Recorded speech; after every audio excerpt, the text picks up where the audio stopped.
जय भवानी, जय मां मेलडी सभी को। आज की वीडियो इसलिए है ये, मेलडी माता को किस तरीके से प्रसन्न किया जाए और क्या किया जाए जिससे मेलडी माता प्रसन्न हो सके, ये वीडियो उसके ऊपर है। आपको मेलडी माता को प्रसन्न करने के लिए किसी प्रकार का कोई भी तामझाम नहीं करना है। ना आपको मेलडी माता को प्रसन्न करने के लिए हवन करने हैं, ना आपको मेलडी माता को प्रसन्न करने के लिए रोज नारियल देने, रोज मिठाई देनी है, ये भी नहीं करना है। देखो, मेलडी भाव देखती है इंसान में क्या भाव है, और भाव वो हमको लेके आना पड़ता है हमारे अंदर कि हम किस भाव से उसकी पूजा कर रहे हैं। मैंने देखा है बहुत से जने मेलडी को दैत्यण कहते हैं, बहुत से जने मेलडी को AK-47 कहते हैं, बहुत से काली नागण कहते हैं, डाकण कहते हैं। ये तुम्हारे मासी की लड़की है जो उसको कुछ भी बोल रहे हो तुम। सबसे पहली बात तो ये नहीं, तुम्हारे मासी की लड़की इसलिए तुम बोल रहे हो। भाई ये माँ है, 26 महाविद्याओं में से एक महाविद्या आई है। तो इसको जब माँ का दर्जा दिया है, कलयुग की कालका बोला गया है, तो इसको माँ मानो ना, हर किसी नाम से क्यों बुलाना। ठीक है, मैं सारे वीडियोस देखता हूँ, मुझे गुस्सा आता है। मैं कभी वीडियो इस तरीके से बनाता नहीं, क्योंकि मैंने बहुत लड़ाइयां लड़ी पहले, अब मैंने छोड़ दिया, मैं नहीं करता। चलो, ये सारी बातें तो किसी दिन लाइव में होती रहेगी। मेलडी माता को प्रसन्न करने का उपाय मैं बताने जा रहा हूँ, किस तरीके से आपको उपाय करना है ये। और इसका मंत्र जो है, मंत्र ना तो आज से पहले ये यूट्यूब पे किसी ने दिया है, ना ये मेलडी माता की जो किताबें मिलती है उसके अंदर मंत्र है। ये गुरुमुखी मंत्र है। तो सॉरी, इस मंत्रों को मैं यूट्यूब पे नहीं दूंगा। इस मंत्रों को आप मुझे व्हाट्सएप पे मैसेज करके निःशुल्क, बोला तो निःशुल्क, आप ये मंत्र मुझसे ले सकते हो। ना इसका कोई ग्रुप बन रहा है, ना इसका कोई चार्ज है। 1 रुपया 1 चवन्नी मेरे को चार्ज नहीं चाहिए। आपको मेलडी माता को प्रसन्न करने का मंत्र मिल जाएगा। विधि इसकी यह है कि आपको एक पित्तल का दिया लेके आना है। ठीक है, पीतल के दिए के अंदर आपको चौमुखी दिया जलाना है, मतलब बाती रखनी है, 2 बाती रखनी है, इसको चौमुखी करना है। और जो आगे जो बाती के मुंह होते हैं वहां पे कुमकुम लगाना है।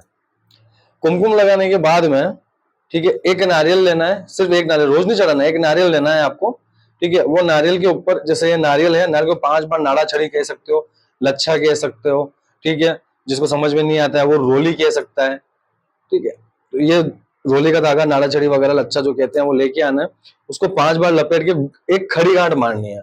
खड़ी गांठ मारने के बाद 7 बिंदी सिंदूर की करनी है। सिंदूर को बिंदी करके आपका जो मंदिर होता है वहां पे उस नारियल को रख देना है। और चौमुखी दिया, जिस तरीके से मैंने बताया है, घी का दिया जलेगा, चारों बातों पे कुमकुम लगेगा, जिससे आगे वाला मुंह जो है दिए का वो लाल हो जाए, बातियों का। घी का दिया जलेगा। ये विधि आपने कर ली। अब इसके लिए आपको रोज सुबह एक माला और रोज शाम को एक माला करनी होगी। जैसे जैसे आप माला करते जाओगे वैसे वैसे आप खुद देखो आपके अंदर इंप्रूवमेंट, आपके घर के अंदर इंप्रूवमेंट, आपके बिजनेस के अंदर इंप्रूवमेंट, आप कोई भी कार्य करते हो उसके अंदर इंप्रूवमेंट, ग्रह कलेश के अंदर इंप्रूवमेंट, देवी देवता नहीं मान रहे तो उसके अंदर इंप्रूवमेंट, पितृ दोष लगा हुआ तो इसके अंदर इंप्रूवमेंट। इतनी सारी बीमारियों का एक इलाज, ठीक है, इस मंत्र से आपको धीरे धीरे धीरे डे बाय डे रिजल्ट मिलने लग जाएगा। अब इस मंत्रों को करने का समय सुबह 7 से 9 के बीच में और शाम को 7 से 9 के बीच में। अब मैं ये समय क्यों देता हूं, तो वो बात भी आप जान लो। ब्रह्म मुहूर्त के अंदर हर कोई नहीं उठ पाता। उसके बाद में जो दूसरा मुहूर्त आता है वो रोजाना 7 और 9 का मुहूर्त आता है, जिसके अंदर देवता भले विचरण पे नहीं आते, ब्रह्म मुहूर्त में विचरण पे आते हैं। ठीक है, भले विचरण पे नहीं आते, लेकिन उस समय उनके जो पट होते हैं, जो कपाट होते हैं, वो खुले हुए रहते हैं। तो अपनी एनर्जी डायरेक्ट वहां तक पहुंचती है। और यही चीज शाम को सेम टाइम करने की होती है। तो इस समय में आप माला करो, आप देखो आपको डे बाय डे रिजल्ट मिलना चालू हो जाएगा। और दूसरी चीज, 11, 12, 13 मैंने शिविर की अनाउंसमेंट दे रखी है। ठीक है, काफी लोग ग्रुप के अंदर जुड़े हैं, काफी लोग ग्रुप के अंदर जुड़े और काफी लोग जुड़ना चाहते हैं, जिनको मैं जोड़ता जा रहा हूं।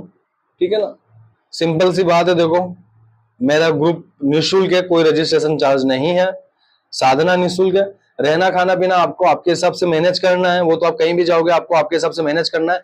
ये भी आपको मैनेज तब तक करना है जब तक मेरा आश्रम नहीं बन जाए। थोड़ा समय लगेगा, लेकिन एक आलीशान आश्रम बन के आप लोगों के सामने आएगा। ठीक है, तो जो ये विधि करता है वो व्हाट्सएप पे मैसेज करके ग्रुप का लिंक ले सकते, सॉरी ग्रुप का लिंक क्या, जो ये विधि करता है वो व्हाट्सएप पे मैसेज करके मुझसे मंत्र ले सकता है, उसको मंत्र दे दिया जाएगा। दूसरा, जो 11, 12, 13 का शिविर ज्वाइन करना चाहता है वो व्हाट्सएप पे मैसेज करके ग्रुप का लिंक ले सकता है। इसी के साथ मैं अपनी वीडियो को विराम देता हूँ। जय भवानी, जय मां मेलडी सभी को।